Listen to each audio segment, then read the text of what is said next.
Hello, this is Mayor Deirdre Waterman. Today is Thursday, February 13th, 2020.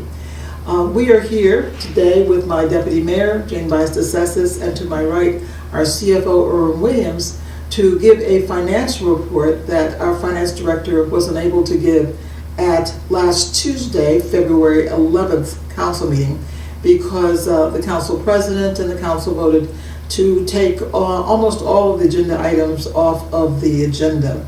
So because this is a transparent administration, we feel the public has a right to hear not only the financial information, but other information that's important to running the city.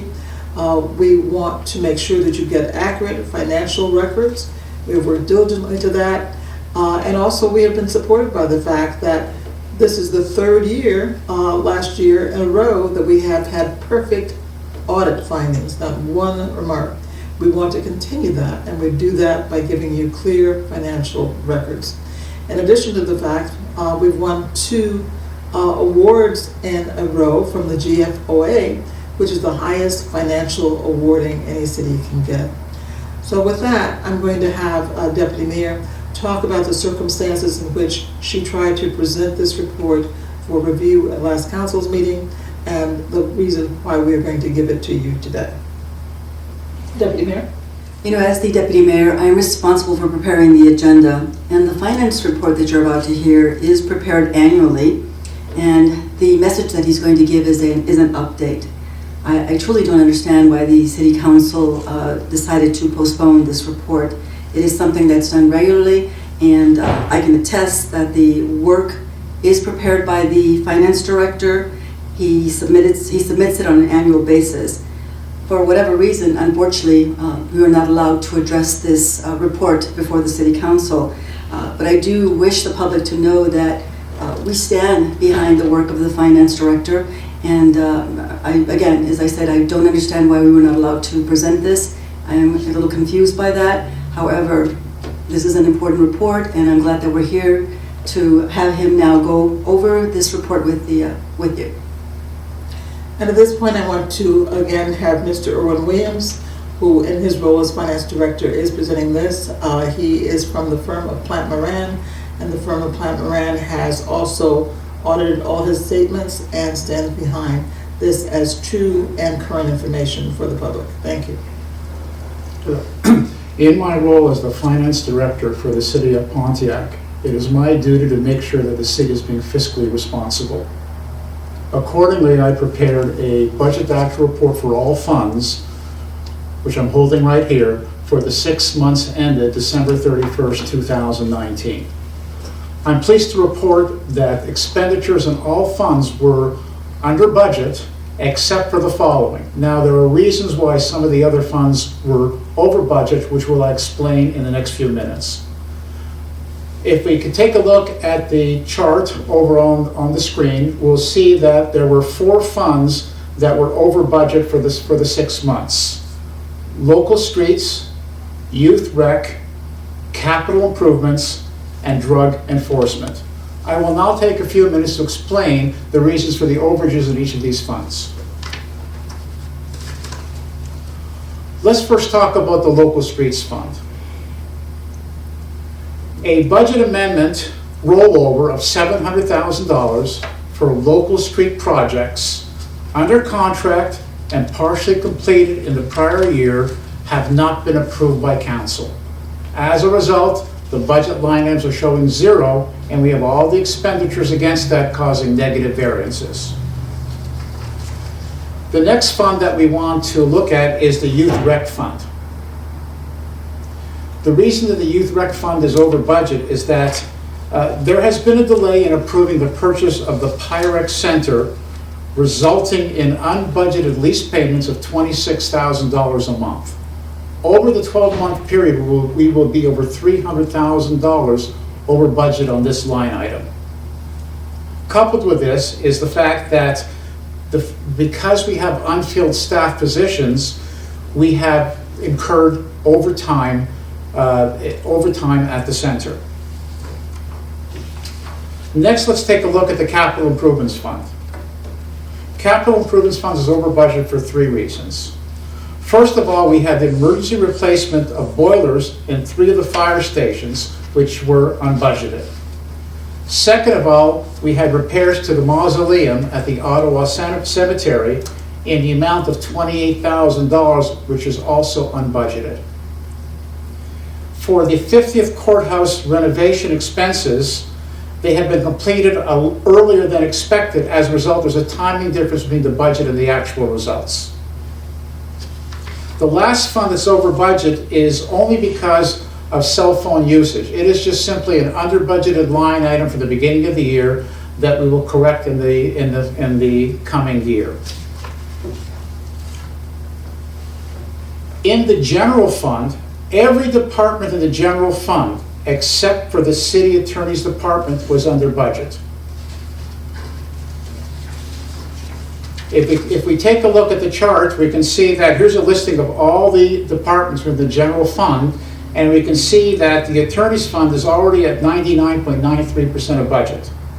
For basic legal services, the budget was $200,000, and we have always spent $238,000 year to date. Now, there is a reason for these overages, which I will now explain.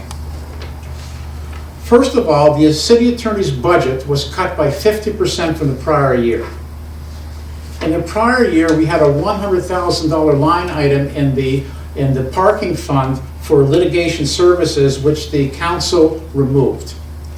Unfortunately, we are incurring expenditures for the Phoenix Center parking garage, which are now being absorbed by the general fund. The Ciprietta litigation created substantial additional unbudgeted expenditures. Also, we had higher than anticipated MIDC representation of defendants at all levels of prosecution, and that has created substantially more prosecution-related costs, which were under budgeted. Last of all, Amazon. Obviously, when we prepared the budget at the beginning of the year, we did not know we were going to have this Amazon project, and there have been costs related to this that the attorney we absorbed on the attorney's line item for these unbudgeted legal costs.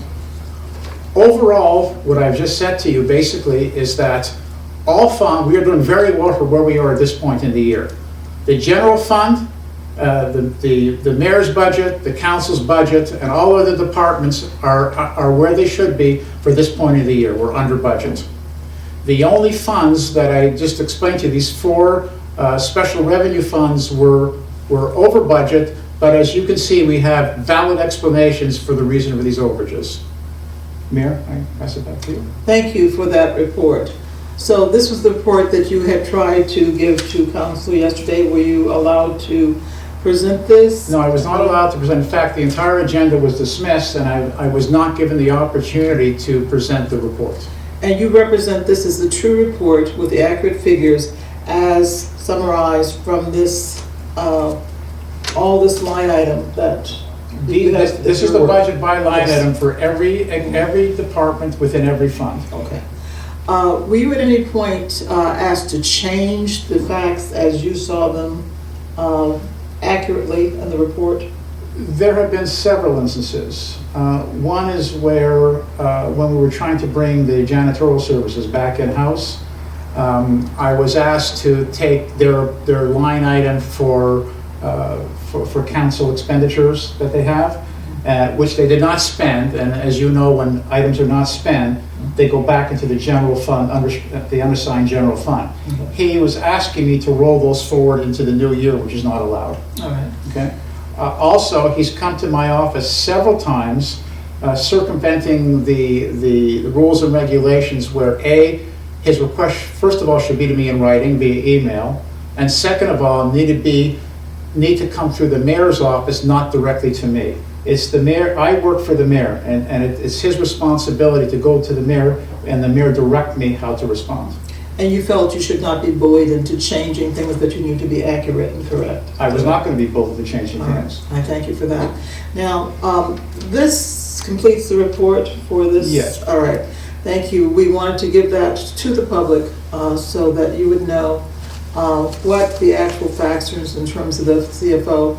We're happy when all of our people here on our staff work diligently, professionally, Our CFO and our finance department have received awards 2 years in a row for their finance and accounting procedures. So it was difficult for us to hear and to be accused in those statements at the council meeting that somehow there were things that were being under cloak and dagger or under subterfuge or incorrectly represented. That is not the fact.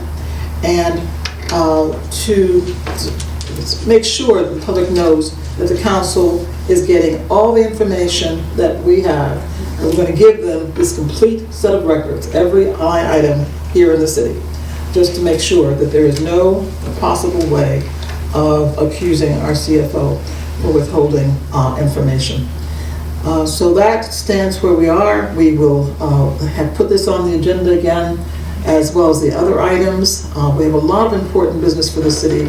We want to continue to move forward as an administration. We're working very hard, and a lot of council members want to see the city succeed, but we do have to move ahead with all the things that are the true business of the city. And I hope at next council's meeting, it won't be a repeat of what we experienced last time, and we'll be able to go ahead and on with the business of the city. There's so many people who see that Pontiac is progressing and a lot of good things are happening. We just want to be a part of that. We're proud to serve you, and thank you, Pontiac, for your attention and your support.